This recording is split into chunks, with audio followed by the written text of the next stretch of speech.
Hello hello. Sir, ನಮಸ್ತೆ sir. Pallavi boss ಟಿವಿಯಿಂದ. ಹೇಳಿ Pallavi, ಹೇಗಿದ್ರಿ? Sir, ಚೆನ್ನಾಗಿದ್ದೀನಿ ಸರ್. ನೀವು ಚೆನ್ನಾಗಿದ್ದೀರಾ? ಚೆನ್ನಾಗಿದೆ. ಸರ್, ಅದೇ ನ್ಯೂಸ್ ನೋಡ್ತಾ ಇದ್ದೆ. ದರ್ಶನ್ ಅವ್ರಿಗೆ ಸಂಬಂಧಪಟ್ಟಂತೆ ಸುಪ್ರೀಂ ಕೋರ್ಟಿಗೆ ಹೋಗಿರೋದನ್ನ ನೋಡಿದೆ. ಬೇಲ್ ಭವಿಷ್ಯ ಏನಾಗ್ಬೋದು? ಅಲ್ಲ, ಬೇಲೆ ಹಾಕಿಲ್ಲಲ್ಲ ಇನ್ನು. ಯಾವ ಭವಿಷ್ಯ ಅಲ್ಲೇ ಇದೆಯಲ್ಲ. ಇವಾಗ ಯಾವ ಅಂಶ ಇಟ್ಕೊಂಡು ಅರ್ಜಿ ಹಾಕಬಹುದು ಸರ್ ಅವರು? ಏನಾದ್ರೂ ಚೇಂಜ್ ಆಫ್ ಸರ್ಕಮ್ಸ್ಟಾನ್ಸ್ ಇದ್ರೆ ಮಾತ್ರ ಬೇಲ್ ಹಾಕ್ಬಹುದು. ಈಗ ಚೇಂಜ್ ಆಫ್ ಸರ್ಕಮ್ಸ್ಟಾನ್ಸ್ ಅಂತಂದ್ರೆ, ಈಗ ಎವಿಡೆನ್ಸ್ ಕನ್ಕ್ಲೂಡ್ ಆಗಿತ್ತು, recording of the evidence conclude ಆಗಿತ್ತು, ಟ್ರಯಲ್ ಕನ್ಕ್ಲೂಡ್ ಆಗಿತ್ತು ಅಂತ, ಅಥವಾ ಇವರಿಂದ ವಿಟ್ನೆಸ್ ಗಳಿಗೆ ಏನು ಥ್ರೆಟ್ ಇಲ್ಲದೆ ಇತ್ತು ಅಂತಂದ್ರೆ, ಎಲ್ಲಾದ್ರೂ ಎವಿಡೆನ್ಸ್ ಮುಗಿದು ಹೋಗಿತ್ತು ಅಂತಂದ್ರೆ, ಆ ಸಂದರ್ಭಗಳಲ್ಲಿ ಇವ್ರು ಅಪ್ಲೈ ಮಾಡ್ಬೋದು. ಅಂದ್ರೆ ನಮ್ಮ ಅವಶ್ಯಕತೆ ಎಲ್ಲ ಜೈಲಲ್ಲಿ ಇರೋದ್ರಿಂದ ಏನು ಸಾಧಿಸ್ಬೇಕಾಗ್ತಿಲ್ಲ, ಯಾರಿಗೂ ತೊಂದರೆ ಇಲ್ಲ, ಟ್ರಯಲ್ ಕನ್ಕ್ಲೂಡ್ ಆಗಿದೆ, ಎವಿಡೆನ್ಸ್ ರೆಕಾರ್ಡ್ ಆಗಿದೆ ಅಂತ ಸಂದರ್ಭಗಳಲ್ಲಿ ಅವ್ರು ಕೇಳ್ಬೋದು. ಬಟ್ ಈಗ ಇನ್ನು ಟ್ರಯಲ್ ಕನ್ಕ್ಲೂಡ್ ಆಗಿಲ್ಲ ಅಂತ ನಾನು ಅನ್ಸಿಕೆ.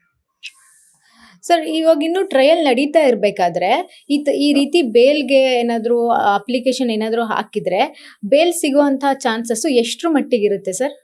ಅಲ್ಲ, ಯಾವ ಕಾರಣದ ಮೇಲೆ ಬೇಲ್ ಆಗ್ತಾ ಇದ್ದಾರೆ ಅದಕ್ಕೆ ಅದು ಇಂಪಾರ್ಟೆಂಟ್ ಇರ್ತದೆ. ಒಂದು, ಏನಾದ್ರೂ ಎಮರ್ಜೆನ್ಸಿ ಕಂಡೀಷನ್ಸ್ ಇದ್ದು, ಮೆಡಿಕಲ್ ಕಂಡೀಷನ್ಸ್ ಇತ್ತು ಅಂತಂದ್ರೆ for the purpose of treatment ಆಗ್ಬೋದು. ಅಥವಾ ಮನೆಯಲ್ಲಿ ಯಾರಿಗಾದ್ರೂ ಹೆಲ್ತಿಗೆ ತೊಂದರೆ ಆಗಿತ್ತು ಅಂದ್ರೆ, ಅಕಸ್ಮಾತ್ ಅರ್ಜೆನ್ಸಿ ಇತ್ತು ಅಂದ್ರೆ, ಓನ್ಲಿ ಕೇರ್ ಟೇಕರ್ ಇರುತ್ತೆ, ಅವಾಗ ಮಾಡ್ಬೋದು.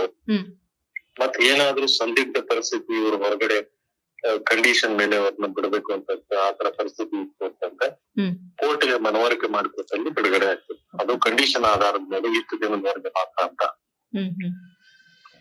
ಸರ್, ಈಗ ದರ್ಶನ್ ಅಂತ ಯಾವ ಕಂಡೀಷನ್ಸ್ ಪರಿಸ್ಥಿತಿಗಳು ಎಲ್ಲೂ ಮಾಧ್ಯಮದಲ್ಲಿ ಉಲ್ಲೇಖ ಆಗಿಲ್ಲ.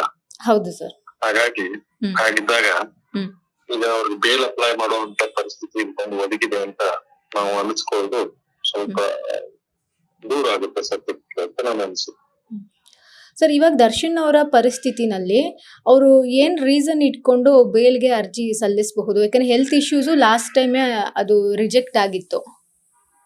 ಅಲ್ಲ, ಈಗ ಏನು ಯಾವ್ಯಾವ ಗ್ರೌಂಡ್ ಮೇಲೆ ರಿಜೆಕ್ಟ್ ಆಗಿದ್ಯೋ ಅದೇ ಗ್ರೌಂಡ್ ಮೇಲೆ ಸುಪ್ರೀಂ ಕೋರ್ಟ್ಗೆ ಹೋಗ್ಬೇಕಾಗುತ್ತೆ. ಈಗಾಗ್ಲೇ ರಿಜೆಕ್ಟ್ ಆಗಿದ್ ಗ್ರೌಂಡ್ ಮೇಲೆ ಹೋಗ್ಬೇಕು ಅಂತಂದ್ರೆ ಅದನ್ನ ಬಿಟ್ಟು ಬೇರೆ ಗ್ರೌಂಡ್ ಬರಲ್ಲ. ಸುಪ್ರೀಂ ಕೋರ್ಟ್ಗೆ ಹೋಗ್ಬೇಕು ಅಂತಂದ್ರೆ, ಯಾಕಂದ್ರೆ ಸುಪ್ರೀಂ ಕೋರ್ಟ್ ಇದೆ ಅಪೆಲೇಟ್ ಜೂರಿಸ್ಡಿಕ್ಷನ್ ಅದು. ಹಾಗಿದ್ದಾಗ ಈಗ first time direct supreme court ಹೋಗಿ ಬೇಲ್ ಹಾಕೋದಕ್ಕೆ ಪ್ರಯೋಜನ ಇಲ್ಲ ಈ ಕೇಸ್ಗಳಲ್ಲಿ. ಹಾಗಿದ್ದಾಗ ಈಗ ಮೊದಲಿಗೆ ಕೆಳಹಂತದ ನ್ಯಾಯಾಲಯದಿಂದ ಅರ್ಜಿ ಸಲ್ಲಿಸಬೇಕಾಗ್ತದೆ. ಅದರ ಬಗ್ಗೆ ಕೆಳಹಂತದ ನ್ಯಾಯಾಲಯಗಳು ತೀರ್ಮಾನ ಮಾಡಿದಲ್ಲಿ ಬೇಲ್ ನಿರಾಕರಿಸಿದಲ್ಲಿ ಹೈಕೋರ್ಟ್ ಬರಬೇಕಾಗ್ತದೆ. ಹೈಕೋರ್ಟ್ ನಲ್ಲಿ ನಿರಾಕರಿಸಿದಾಗ ಸುಪ್ರೀಂ ಕೋರ್ಟ್ ಹೋಗ್ಬೇಕಾಗ್ತದೆ. ಡೈರೆಕ್ಟ್ ಸುಪ್ರೀಂ ಕೋರ್ಟ್ ಹೋಗೋದಕ್ಕೆ ಅವಕಾಶವಿಲ್ಲ. ಸರ್, ಈ ರೀತಿ ಕೇಸಸ್ ಅಲ್ಲಿ ಡೈರೆಕ್ಟ್ ಸುಪ್ರೀಂ ಕೋರ್ಟಿಗೆ ಹೋಗಿ ವರ್ಕ್ ಆಗಿರುವಂತದ್ದು ಯಾವ್ದು ಇಲ್ವಾ ಸರ್? ಡೈರೆಕ್ಟ್ ಸುಪ್ರೀಂ ಕೋರ್ಟ್ ಹೋಗಿ ಬೇಲ್ ತಗೊಂಡಿರುವಂತದ್ದು ಅಂತಂದ್ರೆ ಆರ್ಟಿಕಲ್ 32 ವೈಲೇಷನ್ಸ್, ಅಂದ್ರೆ ಫಂಡಮೆಂಟಲ್ ರೈಟ್ ವೈಲೇಷನ್ಸ್ ಇದ್ದಾಗ ನೇರವಾಗಿ ಆರ್ಟಿಕಲ್ 32 ತಗೊಂಡ್ರೆ ಸುಪ್ರೀಂ ಕೋರ್ಟ್ಗೆ ಹೋಗ್ಬೋದು. ಅವು ಬೇರೆ ಬೇರೆ case. Administrative action of the government ಅಂತ ಇರುತ್ತೆ. ಅಂತ ಸಂದರ್ಭಗಳಲ್ಲಿ ನೇರವಾಗಿ ಸುಪ್ರೀಂ ಕೋರ್ಟ್ಗೆ ಹೋಗ್ಬಹುದು, ಅಥವಾ ಎನಿ ಕಾನ್ಸ್ಟಿಟ್ಯೂಷನಲ್ ಕೋರ್ಟ್ ಅಂದ್ರೆ ಹೈಕೋರ್ಟ್ ಹೋಗ್ಬೋದು, ಅಥವಾ ನೇರವಾಗಿ ಸುಪ್ರೀಂ ಕೋರ್ಟ್ ಹೋಗ್ಬೋದು. ಈ ತರ ಪ್ರಾವಿಷನ್ಸ್ ಇರ್ತದೆ. ಅದು ಏನಾದ್ರೂ ಫಂಡಮೆಂಟಲ್ ರೈಟ್ ವೈಲೇಷನ್ಸ್ ಇದ್ರೆ ಮಾತ್ರ. ಎಲ್ಲಾ ಸಂದರ್ಭಗಳಲ್ಲಿ ಕ್ರಿಮಿನಲ್ ಕೇಸ್ಗಳಲ್ಲಿ, ಈ ತರ ಮರ್ಡರ್ ಕೇಸ್ಗಳಲ್ಲಿ ಅಥವಾ ಅಟೆಂಪ್ಟ್ ಟು ಮತ್ತೊಂದು ಕೇಸ್ಗಳಲ್ಲಿ ಅದಲ್ಲಿ ಅದಕ್ಕೆ ನೀವು ಡೈರೆಕ್ಟ್ ಸುಪ್ರೀಂ ಕೋರ್ಟ್ ಹೋಗೋದಕ್ಕೆ ಅವಕಾಶವಿಲ್ಲ. 32 ಕೆಳಗಡೆ ಬರಲ್ಲ. ಸರ್, ಇವಾಗ ಏನಾದ್ರೂ ಅವರು ಅರ್ಜಿ ಸಲ್ಲಿಸಿದ್ರು ಕೂಡ ಬೇಲ್ ಮಂಜೂರ್ ಆಗಬಹುದಾ? ಅದು ಈಗಲೇ ಹೇಳೋದ್ ಕಷ್ಟ ಆಗುತ್ತೆ. ಇವರು ಅರ್ಜಿ ಸಲ್ಲಿಸಿಲ್ಲ, ಅರ್ಜಿ ಸಲ್ಲಿಸ್ತಾರೆ ಇಲ್ಲೋ ಅನ್ನೋದು ಗ್ಯಾರಂಟಿ ಇಲ್ಲ. ಸಲ್ಲಿಸಿದ್ರೆ ಯಾವ ಗ್ರೌಂಡ್ ಮೇಲೆ ಸಲ್ಲಿಸ್ತಾರೆ ಅಂತ ಗ್ಯಾರಂಟಿ ಇಲ್ಲ.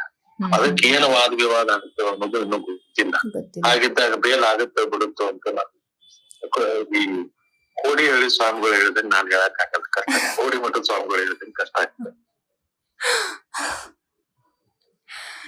ಸರ್, ಈಗ ಟ್ರಯಲ್ ಪ್ರೊಸೆಸ್ ಎಷ್ಟು ತಿಂಗಳು ನಡೆಯುತ್ತೆ ಸರ್? ಟ್ರಯಲ್ ಡಿಟೇಲ್ ಆಗಿ ಯಾವ್ಯಾವ ಎವಿಡೆನ್ಸ್ ಗಳನ್ನ ಅವ್ರು ಪ್ರೊಡ್ಯೂಸ್ ಮಾಡ್ತಾರೆ ಅಥವಾ ಯಾವ್ಯಾವ ವಿಟ್ನೆಸ್ ಗಳನ್ನ ಅವ್ರು ಹಾಜರು ಮಾಡ್ತಾರೆ ಅದರ ಆಧಾರದ ಮೇಲೆ ಡಿಪೆಂಡ್ ಆಗಿರುತ್ತೆ.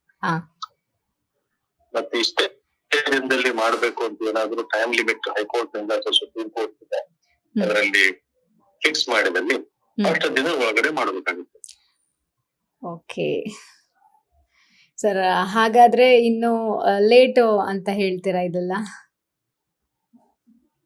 ಯಾವ್ದು ಲೇಟ್ ಇರ್ತದೆ ಅಂತಂದ್ರೆ ಈಗ ಅವರು ಇನ್ ಕೇಸ್ ಹೋದ್ರು ಕೂಡ ಬೇಲ್ಗೆ ಅರ್ಜಿ ಸಲ್ಲಿಸಿದ್ರು ಕೂಡ ಒಂದಷ್ಟು ಪ್ರೋಸೆಸ್ ಇರುತ್ತಲ್ಲ ಸರ್ ಮಿಡಲ್ ಅಲ್ಲಿ ನಡೆಯುವಂತದ್ದು, ಅದೆಲ್ಲ ಆಗೋಷ್ಟೊತ್ತಿಗೆ ಲೇಟ್ ಆಗುತ್ತೆ ಅಂತ.